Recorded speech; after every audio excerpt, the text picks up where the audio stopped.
ওঙ্কার বাংলা ডিজিটালের সঙ্গে রয়েছে আমি শিল্পা। এই মুহূর্তের খবর হলো আমেদাবাদে ভয়াবহ দুর্ঘটনায় মৃত্যু মিছিল। ভারতের বুকে দ্বিতীয় বৃহত্তম বিমান বিপর্যয়। গুজরাতের আমেদাবাদে টেক অফের মুহূর্তেই ধ্বংস হয়ে গেল এয়ার ইন্ডিয়ার ড্রিম লাইনার। জনবহুল এলাকায় একটি মেডিকেল কলেজ ও হোস্টেলের উপর ভেঙে পড়ে বিমানটি।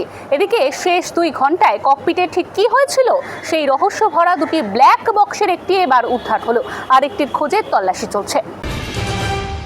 হাসপাতালে ভর্তি বিমান বিপর্যয়ের একমাত্র বেঁচে ফেরা যাত্রী বিশ্বাস কুমার রমেশ। তিনি বলেন, টেক অফের পরেই 5-7 সেকেন্ডের জন্য মনে হয়েছিল বিমানটি আটকে গিয়েছে কোথাও। এরপরেই ফ্লাইটের মধ্যে সবুজ আর সাদা আলো জ্বলে উঠেছিল। মনে হলো প্লেনটি বেশ কিছুটা জোরে ওড়ার চেষ্টা করছে। এরপরই বিরাট বিস্ফোরণ। আমি বিমানের যেই দিকে বসেছিলাম সেই দিকটা ওই হোস্টেলের নিচের তলায় ক্র্যাশ হয়েছিল, আর আমার দিকের দরজা ভেঙে বেশ কিছুটা স্পেস ছিল, সেই দিকটা দিয়েই বেরোতে সক্ষম হই আমি। আগুনে আমার বাঁ হাত জ্বলে গিয়েছে। এরকমই আরো গুরুত্বপূর্ণ সংবাদের জন্য অবশ্যই চোখ রাখুন ওঙ্কার বাংলা ডিজিটালে।